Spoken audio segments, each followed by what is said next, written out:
Pada tanggal 15 Agustus 1945, Kaisar Hirohito memerintahkan penghentian permusuhan terhadap sekutu. Setelah sebelumnya, yaitu pada tanggal 14 Agustus 1945, sekutu menjatuhkan bom atom di kota Hiroshima dan Nagasaki.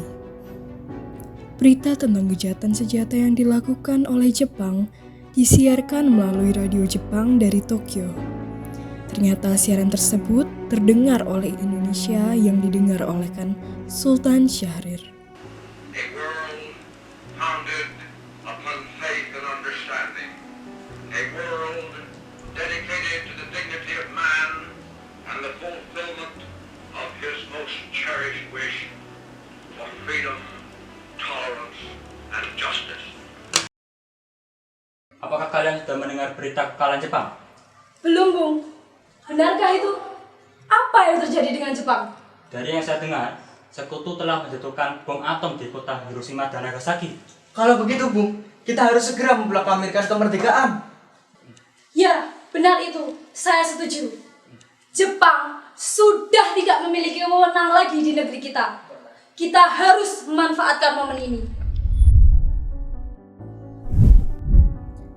Setelah mendengar berita kekalahan Jepang, Khairul Saleh segera merencanakan pertemuan dengan anggota golongan muda lainnya untuk membicarakan masalah proklamasi kemerdekaan. Pertemuan ini dilangsungkan di Jalan Pegangsaan Timur nomor 17 Jakarta pukul 20 waktu Indonesia Barat. Sudahkah saudara mendengar berita kekalahan Jepang? Belum, saudara. Dari mana kau tahu tentang itu? Tadi saya dan Sukardi bertemu Syahrir di jalan. Ia mendengar radio Jepang menyatakan kekalahannya. Berarti negeri kita sekarang dalam kondisi vakum of power. Betul, saudara. Demikian saya mengumpulkan kalian di sini untuk membahas masalah ini. Kita harus memanfaatkan situasi ini untuk segera memproklamirkan kemerdekaan bangsa kita. Tepat sekali. Kalau begitu, kita harus membagi tugas. Khairul dan Wikana, kalian harus segera pergi ke kediaman Soekarno untuk menyampaikan kabar ini. Saya dan Bung Darwis akan memerintahkan anggota muda lainnya untuk merebut kekuasaan dari Jepang.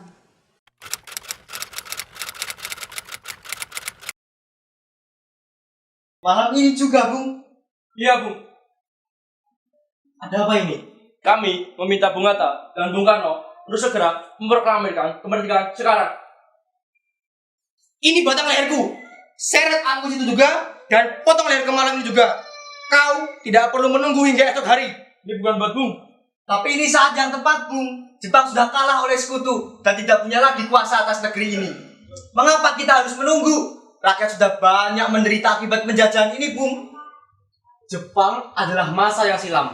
Belum lagi kita mengalahkan Belanda yang hendak menjajah kita kembali. Jika saudara tidak setuju dengan apa yang saya katakan dan mengira bahwa saudara telah sanggup untuk menopang kekuatan sendiri, lantas mengapa saudara datang kepada Soekarno untuk memintanya memproklamasikan kemerdekaan? Tapi apakah kita harus menunggu janji Jepang, Bung? Kita bisa bangkit dan memproklamasikan kemerdekaan kita sendiri. Sedangkan Jepang sudah kalah oleh dalam perang sucinya. Kekuatan segelintir ini takkan mampu mengalahkan armada perang milik Jepang. Coba kau buktikan padaku. Mana bukti dari kekuatan yang telah kau perhitungkan itu? Bagaimana caramu menyelamatkan wanita dan anak-anak semisal nanti terdapat pertumpahan darah? Dan bagaimana cara kita nanti untuk mempertahankan kemerdekaan? Dan coba bayangkan, bagaimana cara kita untuk berdiri di atas kekuatan sendiri? Tapi semakin cepat kita memproklamasikan kemerdekaan, akan semakin cepat pula kita mengakhiri penderitaan rakyat yang sudah ditanggung selama ini. Inilah yang sudah ditunggu-tunggu bangsa kita, Bung. Baiklah jika itu yang saudara inginkan. Tapi berikan kami waktu untuk berunding sebentar.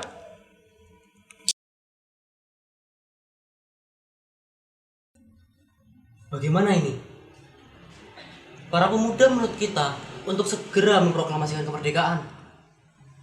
Tetapi kita tidak boleh gegabah, Bung. Kita harus mempersiapkan semuanya dengan matang agar tidak terjadi sesuatu yang tidak diinginkan. Saya setuju. Terlebih lagi kita harus memikirkan sekutu yang ingin kembali menjajah di negeri ini. Selain itu, masalah kemerdekaan bisa kita bicarakan di rapat PPKI tanggal 18 Agustus mendatang. Lalu, bagaimana dengan pendapat golongan muda? Apa kita abaikan saja? Ya, lagi pula mereka masih terlalu muda, pemikiran mereka masih terlalu pendek. Kita harus memikirkan ke depannya. Kita harus merencanakannya dengan matang. Kalau tidak, bagaimana jika semuanya berantakan? Baiklah, Bu. Berarti kita semua sudah sepakat.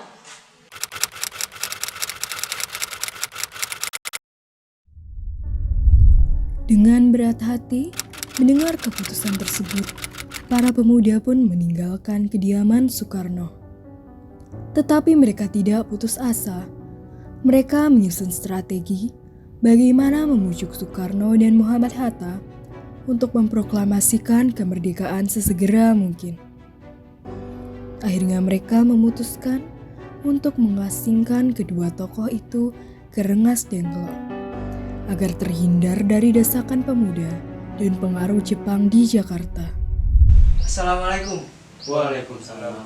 Ada apa saudara datang sepagi ini? Kami bermaksud membawa Anda dan Soekarno untuk ikut kami ke tempat pengasingan. Tempat pengasingan? Apa yang saudara maksudkan? Ya, kami akan membawa saudara ke tempat pengasingan agar terhindar dari bentrok antara rakyat dan Jepang. Baiklah, kami akan ikut. Sebaiknya Ibu Fatmawati dan anak Anda juga ikut untuk menjamin keselamatan mereka. Baiklah, saya juga akan mengajak mereka.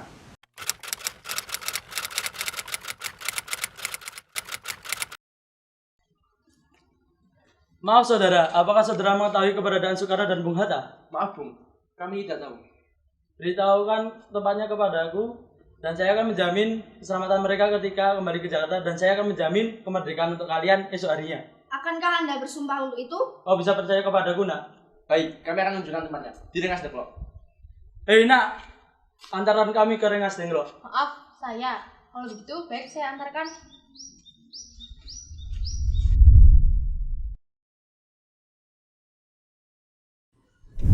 Sekarang jelaskan mengapa saudara sekalian membawa kami ke sini. Maafkan kelancangan kami, Bu. Ini demi keselamatan kalian. Kami ingin membicarakan proklamasi kembali. Bukankah sudah kami katakan kepada kalian, masalah ini masih akan dibicarakan pada sidang PPKI mendatang? Benar adanya, Bu. Tetapi apakah kita harus menunggu dimerdekakan oleh Jepang? Apakah kita harus menunggu sidang PPKI yang mendatang? Sedangkan kita bisa memerdekakan bangsa kita sendiri dengan tangan kita sendiri. PPKI itu membutuhkan Jepang, Bu. Kita sudah sepakat sebelumnya untuk memerdekakan bangsa sendiri tanpa campur tangan Jepang.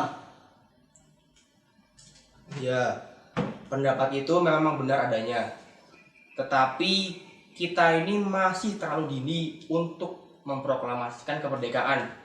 Terlebih lagi, kita masih belum siap dan masih membutuhkan bantuan Jepang untuk merdeka. Bagaimana bila perkataan Jepang hanya janji manis belaka? Apa yang Anda lakukan? Apakah akan selamanya menunggu janji itu, Bung? Kita harus memproklamasikan kemerdekaan sekarang juga. Demi rakyat yang sudah bertahun-tahun terbelenggu oleh penjajahan di tanah air mereka sendiri, Bung. Mereka berhak bebas dan sekaranglah saatnya. Tenang saudara sekalian, mari kita bicarakan dengan kepala dingin, tidak perlu ada ketegangan. Bung, ikut saya sebenarnya berhenti.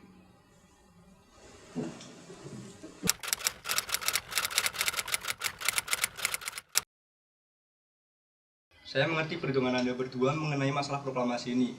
Kita memang belum mempertimbangkan secara matang. Dan saya percaya kita akan bangkit dan memanfaatkan situasi ini. Kesempatan tidak akan datang dua kali, Bung. Apa yang mereka katakan benar adanya, dan saya mendukung mereka. Tetapi, apakah kita bisa? Akankah semua ini mungkin untuk dilakukan? Tentu mungkin, Bu. Asal kita berusaha, kita akan menemukan jalan keluarnya. Lagi pula, para pemuda di Jakarta sedang menyusun strategi pertahanan untuk menahan serangan dari Jepang maupun sekutu yang menolak proklamasi bangsa kita. Baiklah, saya setuju. Kita akan memproklamasikan kemerdekaan tanpa ada campur tangan Jepang.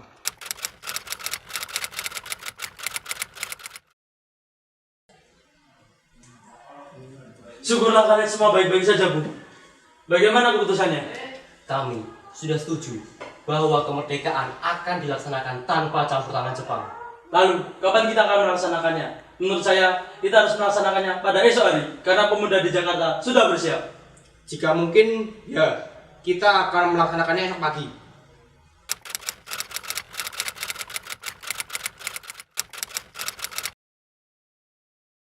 Bagaimana kalau kita membicarakan naskah proklamasi untuk mendeklarasikan kemerdekaan yang akan berlangsung esok hari?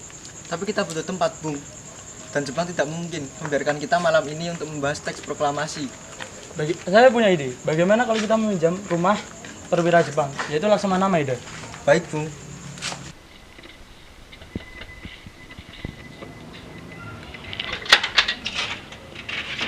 Selamat malam. Selamat malam. Ada apa, Bung? Kami ingin meminjam tempat untuk membicarakan kemerdekaan yang akan berlangsung esok hari. Wah, benarkah? Benar. Silakan masuk, silakan masuk. Terima kasih, Pak Perwira. Silakan masuk, silakan masuk. Saya turut gembira akan berita bahagia ini, dan saya akan menjamin keselamatan Anda sekalian semua. Silakan gunakan ruangan ini yang Anda butuhkan. Saya mau pergi dulu. Terima kasih, Pak Perwira. Terima kasih Pak Perwira. Perumusan teks proklamasi dilakukan di ruang tamu Laksamana Maeda. 3 eksponen pemuda, yaitu Soekarni, Sudiro, dan BM Dia, menyaksikan Soekarno, Muhammad Hatta, dan Mr. Ahmad Subarjo membahas perumusan naskah proklamasi. Acara perumusan naskah proklamasi berjalan lancar. Tidak ditemukan kesulitan untuk menemukan rumusan yang tepat. Sebagai hasil perbincangan mereka, diperoleh rumusan yang ditulis oleh Soekarno.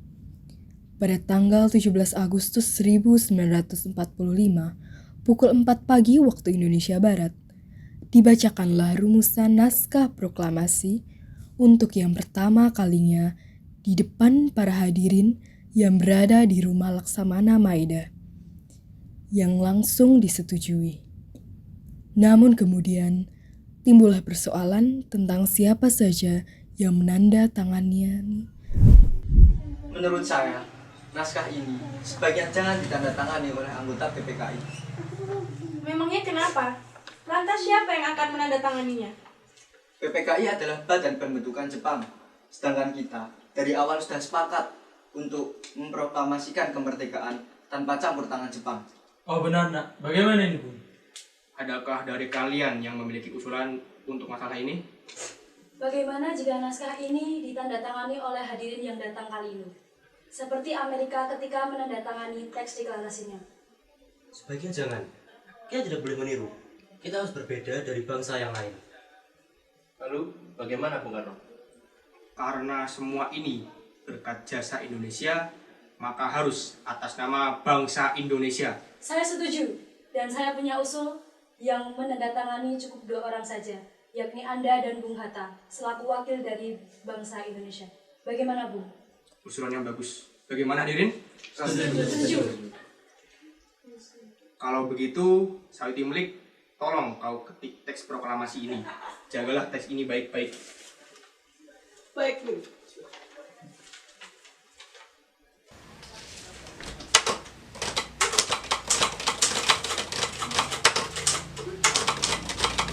Sawiti Melik pun mengetik teks tersebut. Semua persiapan proklamasi selesai pada pukul 4:30 pagi waktu Indonesia Barat.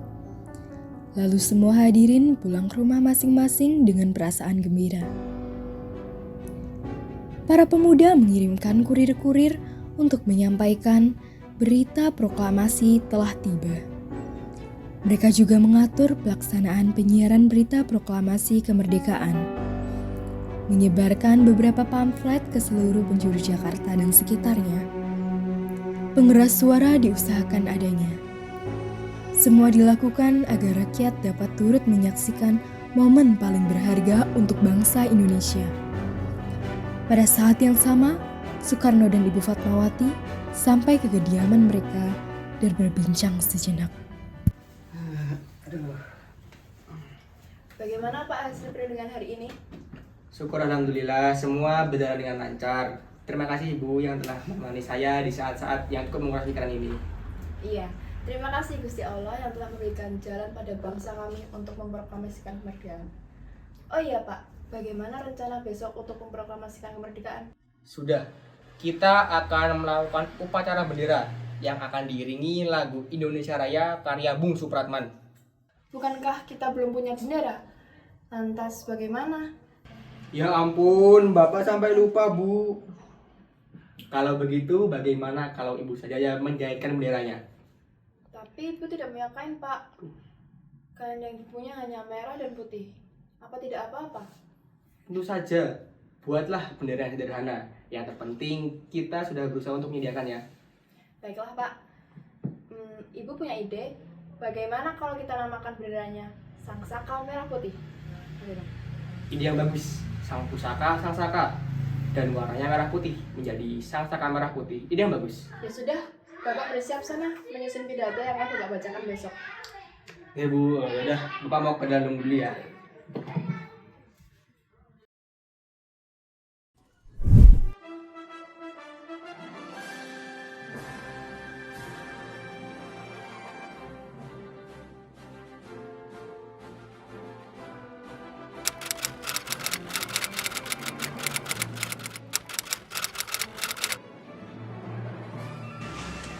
Trimurti, tolong kau kibarkan bendera ini sebagai tanda awal kejayaan bangsa ini.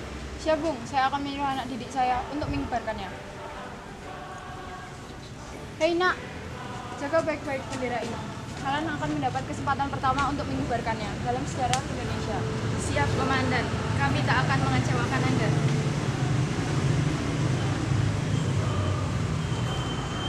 Saudara-saudara sekalian, saya telah minta saudara hadir di sini untuk menyaksikan peristiwa maha penting dalam sejarah bangsa Indonesia.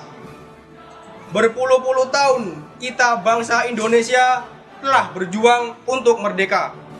Bahkan beratus-ratus tahun lamanya. Gelombang aksi kita tidak putus dalam berjuang untuk memerdekakan negeri ini.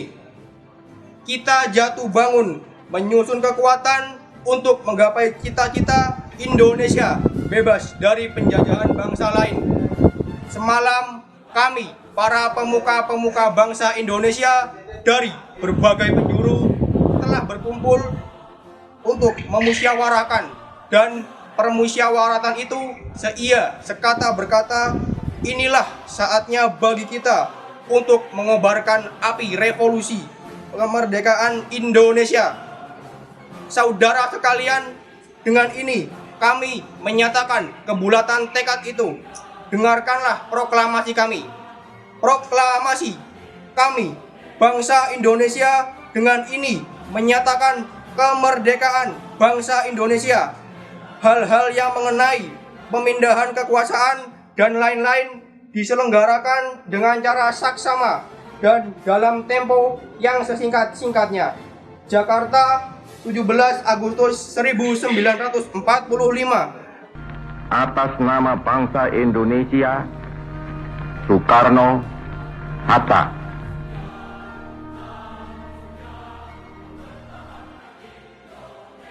Kepada Sang Merah Putih, hormat senjata!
Berkibarlah bendera negeriku, berkibarlah engkau di dadaku, tunjukkanlah kepada dunia